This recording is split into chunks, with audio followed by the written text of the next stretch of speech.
بسم اللہ الرحمن الرحیم عن انس رضی اللہ تعالی عنہ قال، حضرت انس رضی اللہ تعالی عنہ فرماتے ہیں قال رسول اللہ صلی اللہ علیہ وسلم کہ جناب نبی کریم علیہ السلام کا ارشاد مبارک ہے، اذا کان لیلۃ القدر، جب شب قدر کی رات ہوتی ہے، نزل جبریل فی کبکبۃ من الملائکہ، تو حضرت جبریل علیہ السلام ملائکہ کی ایک جماعت کے ساتھ تشریف لاتے ہیں، یصلون علی کل عبد قائم او قائد یذکر اللہ عز وجل، اور اس شخص کے لیے جو کھڑے یا بیٹھے اللہ کا ذکر کر رہا ہے اور عبادت میں مشغول ہے، دعائے رحمت کرتے ہیں۔ فَإِذَا كَانَ يَوْمُ عِيدِهِمْ یعنی یوم فطرہم باہ بہم ملائکتہ، اور جب عید الفطر کا دن ہوتا ہے تو اللہ تبارک و تعالی اپنے فرشتوں کے سامنے بندوں کی عبادت پر فخر فرماتے ہیں، اس لیے کہ انہوں نے آدمیوں پر طعن کیا تھا، اور پھر اللہ تبارک و تعالی ان سے دریافت فرماتے ہیں، فقال یا ملائکتی ما جزاء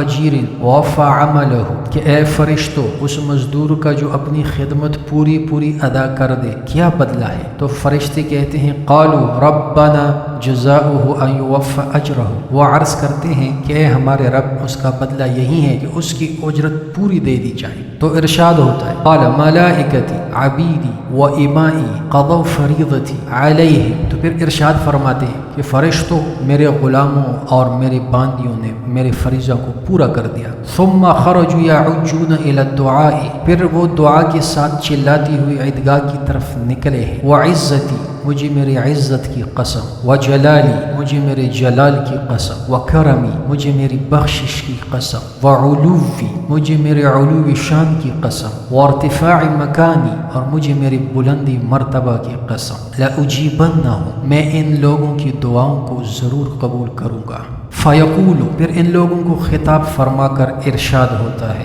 ارجعوا قد غفرت لکم، جاؤ تمہارے گناہ معاف کر دیے گئے، وبدلت سیئاتکم حسنات اور تمہاری برائیوں کو نیکیوں سے بدل دیا گیا۔ قال فیرجعون مغفورا لہم، پس یہ لوگ عیدگاہ سے ایسے حال میں لوٹتے ہیں کہ ان کے گناہ معاف ہو چکے ہوتے ہیں، او کما قال علیہ السلام۔ محترم سامعین، حضرت جبریل علیہ السلام کا ملائکہ کے ساتھ آنا یہ خود قرآن پاک میں بھی مذکور ہے، اور اس پر ہم تفصیلی بات بھی کر چکے ہیں، بہت سی احادیث میں بھی اس کی تصریح موجود ہے۔ حضرت جبریل علیہ السلام تمام فرشتوں کو فرماتے ہیں کہ ہر ذاکر اور شاغل کے گھر میں جائیں اور ان سے مسافیہ کریں۔ غالیۃ المواعظ میں حضرت اقدس شیخ عبد القادر جیلانی رحمۃ اللہ علیہ کی سے نقل کیا ہے کہ ابن عباس رضی اللہ عنہ کی حدیث میں ہے کہ فرشتے حضرت جبریل علیہ السلام کے کہنے سے متفرق ہو جاتے ہیں، اور کوئی گھر چھوٹا ہو یا بڑا، جنگل ہو یا کشتی ایسی نہیں ہوتی جس میں کوئی مومن ہو اور وہ فرشتے جا کر